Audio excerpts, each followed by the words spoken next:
Dr. Fábio Aurélio Costa Leite, ele é médico psiquiatra, especialista em sono. Nós estamos conversando aqui no Tom Maior sobre a apneia do sono, os transtornos do sono. Doutor Fábio, vou pedir para o senhor retomar aí a resposta. A gente teve um probleminha na conexão e ficou travado por um momento. Na verdade, muita gente ficou com insônia, ficou com a qualidade do sono muito ruim. Também pelo fato de ficar em isolamento, na quarentena, muita gente ficou ocioso, sedentário, parou de fazer atividade física, deixou de ter os seus afazeres e os seus movimentos anteriores praticamente limitados. Então, muita gente ficou em casa e acabou comendo mais. E isso levou a sobrepeso, a ganho de peso. E há um dos problemas que a gente tem também, que é a apneia do sono. O paciente passa a roncar, passa a ter dificuldade de respirar enquanto dorme, tem alguns momentos em que para de respirar. E a principal causa é o ganho de peso. Pois é, doutor Fábio, o que é então a apneia do sono? Está aí ligada à nossa qualidade do sono? Quais são assim, as principais causas? Então, a síndrome de apneia obstrutiva do sono é uma doença em que a passagem do ar ela é impedida na orofaringe, porque o ar não consegue vencer o obstáculo e a orofaringe ela fica parcialmente fechada e em alguns momentos ela fica completamente fechada. Então, a hipopneia seria uma diminuição de até 50% do fluxo do ar para os pulmões, e a apneia seria a parada completa da respiração, que pode durar alguns segundos. Ou seja, nesse período, o paciente praticamente não respira enquanto dorme, e às vezes ele acorda porque faz uma inspiração forçada, que é uma espécie de mecanismo de defesa para não ficar sem respirar. Ela é principalmente ligada aos indivíduos do sexo masculino, que tem sobrepeso. O sedentarismo também ajuda muito. A ingesta de alguns alimentos também piora bastante, como, por exemplo, o café, porque pode provocar a cafeína, o uso do cigarro, porque podem provocar refluxo gastroesofágico, e o conteúdo do estômago bate na orofaringe e inflama, e isso também pode obstruir a passagem do ar. Alguns medicamentos, como os benzodiazepínicos, os medicamentos tarja preta, eles podem relaxar essa musculatura também de orofaringe, e o paciente pode ficar com dificuldade para respirar e ter a apneia do sono. Além disso, como eu já falei, o excesso de peso, o ganho de peso muito rápido. Alguns pacientes têm alteração na própria estrutura óssea, com a língua um pouco retraída, o retrognatismo, que é o queixo para trás, pode atrapalhar também a respiração e favorecer a apneia do sono. Então, é essa dificuldade de respirar enquanto está dormindo, né? Como que é feito esse diagnóstico? Como identificar? Normalmente, a própria pessoa que tem apneia do sono, ela consegue perceber algum sinal? Essa pergunta é importante porque, na verdade, o paciente ele não percebe. Ele precisa ter um companheiro de quarto que, às vezes, nota que ele parou de respirar, que respirou de uma forma muito exagerada, ou mesmo o ronco é um prenúncio também da apneia do sono. Então, quando o paciente chega ao consultório, ele chega normalmente com uma queixa de cansaço durante o dia, de fadiga, ou uma cefaleia, uma dor de cabeça matinal assim que acorda, e a boca seca, porque esses indivíduos eles acabam respirando pela boca durante a noite. Então, eles ficam com a boca seca porque passa o ar não pelo nariz, mas pela boca. Então, ele não chega a ter ideia de que ele para de respirar, mas ele tem a queixa de cefaleia, boca seca e fadiga.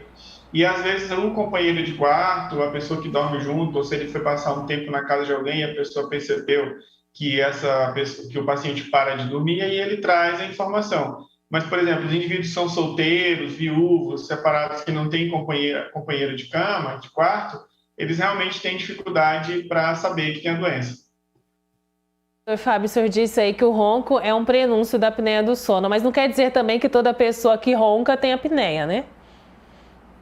Exatamente. Não necessariamente um roncador é um paciente que tem apneia, mas ele é um candidato, por quê? Porque é como se o ronco fosse uma fase prévia à hipopneia e à apneia do sono. Então, um paciente que ronca, ele é um forte candidato a ter apneia do sono. não necessariamente ele vai ter, mas ele é uma pessoa que tem um risco bem maior do que aqueles pacientes que não roncam.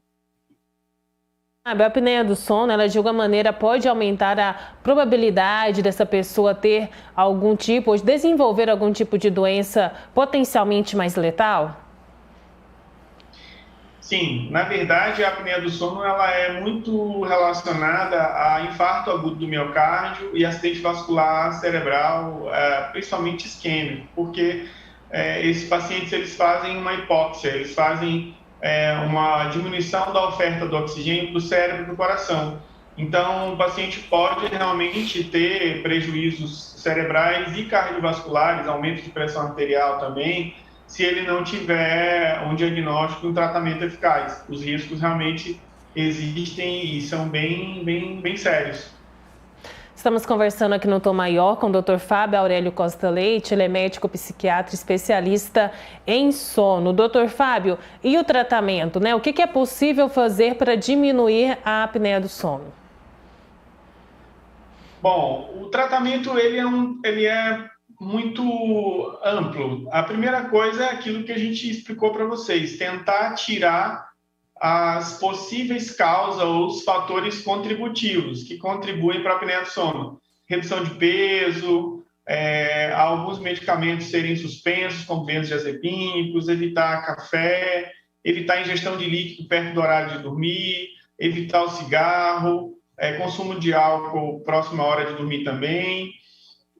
Se tiver, no caso, uma alteração morfológica, às vezes o paciente ele é orientado a fazer uma cirurgia ortognática, que é uma cirurgia que corrige o maxilar inferior para esse paciente poder ter espaço na boca para que a língua repouse sem necessitar ficar retroposta, ou seja, colocada para a parte posterior e obstruir a passagem do ar. Mas nem todo mundo, tá certo? Isso é importante falar, nem todo mundo tem indicação para cirurgia. A gente sabe que às vezes as pessoas são extremamente impulsivas e até um pouco muito empolgadas com relação a achar que vai haver um milagre e vai operar e não vai ter mais apneia porque fez a cirurgia do ronco. Não é assim. Algumas pessoas que fazem cirurgia do ronco continuam roncando, continuam com apneia. A indicação é muito precisa. Cirurgia ortognática não é para todo paciente, também tem indicação muito precisa, por isso que tem que procurar profissionais que sejam realmente preparados e que sejam confiáveis. Agora, o principal tratamento para a apneia do sono, a apneia obstrutiva do sono, é o uso do CPAP, que é um aparelho de pressão positiva, né? Ou seja, ele empurra para dentro do pulmão, através das vias aéreas superiores e mesmo da boca, numa máscara, que pode ser nasal ou oronasal, uma máscara facial, ele empurra o oxigênio para dentro do pulmão durante toda a noite. Primeiro você faz uma polissonografia para ver se tem um diagnóstico de apneia mesmo e qual a intensidade. E depois você faz uma outra polissonografia com titulação para ver qual é a pressão de oxigênio que aquele paciente precisa para vencer a obstrução e oxigenar o pulmão durante o sono. Então, o CPAP é o principal tratamento que a gente tem, aliado a essas outras medidas que eu falei, no tratamento da síndrome da apneia obstrutiva do sono. E, doutor Fábio, outra dúvida, existem tipos diferentes de apneia de sono ou talvez um grau de gravidade diferente do outro? Sim, a apneia ela pode ser leve, moderada ou grave. O índice de apneia de 5 até 15 é leve, considerado leve, de 15 a 30 é moderado, acima de 30 é um IH, um índice de apneia grave. Além disso, outras comorbidades, como hipertensão, como eu falei, diabetes, e algumas pneumopatias, né, como o próprio enfisema pulmonar, a asma, outras doenças pulmonares, juntamente com a apneia do sono, podem fazer com que o paciente sature muito durante a noite, ou seja, a saturação de oxigênio dele baixe muito e os riscos cardiovasculares aumentem. Então, esses pacientes, às vezes, têm indicação até de fazer uso de um BiPAP, que é um aparelho que tem uma pressão expiratória e inspiratória, né? O CPAP, ele tem só uma pressão contínua, como o nome está falando, e o BiPAP, ele é um aparelho que tem duas pressões, né? Uma pressão para expiração e uma pressão para inspiração, nesses pacientes que têm necessidade, por exemplo, de usar oxigênio de forma contínua. Doutor Fábio, para finalizar então aqui o nosso bate-papo, queria saber o que há de avanços, né, quando se fala no diagnóstico e também no tratamento da apneia do sono. O que os estudos recentes mostram? Tivemos avanços? Sim, na verdade, uma das coisas que mais ajudam a gente hoje é a comodidade. Com a questão da pandemia, os pacientes ficaram muito receosos de irem para laboratórios de sono, fazer o exame no lugar que era dividido com outras pessoas. Hoje nós temos aparelhos para polissonografia que eles são portáteis e eles podem ser feitos, o exame pode ser feito em casa, ou seja, é um exame domiciliar. Nós temos também a facilidade de conseguir controlar hoje todo o funcionamento do aparelho pela internet, ou seja, que esse seria um telemonitoramento do aparelho de CPAP à distância. Os laboratórios conseguem fazer todo esse processo com muita comodidade para o paciente, com muito conforto e com muita segurança. E os trabalhos mostram que realmente o diagnóstico precoce do tratamento melhora muito a qualidade de vida e, principalmente, às vezes, pode melhorar muito os quadros de transtorno psiquiátrico, uma vez que o sono ruim atrapalha também o humor, a ansiedade, a depressão, ficam bem mais difíceis de controlar quando você tem um transtorno de sono que você não conhece. Então, o que a gente vê nos estudos é que é importante o paciente fazer o diagnóstico, fazer o tratamento o mais precoce possível. E que, às vezes, o fato de ser jovem, ser novo, não quer dizer que você não tenha apneia. Não é uma doença de idoso, não é uma doença de velho. É uma doença que pode aparecer em qualquer pessoa. E essa é a orientação que a gente tem para dar para os pacientes. Que procure realmente tentar saber se você não é um portador de apneia do sono, porque isso pode mudar drasticamente a sua vida se você fizer o tratamento de forma adequada o quanto antes possível. Doutor Fábio, muito obrigada pelo contato conosco aqui no Tom Maior, por esclarecer as nossas dúvidas sobre esse assunto. Até uma próxima, seja sempre bem-vindo. Já desejo também feliz ano novo para o senhor.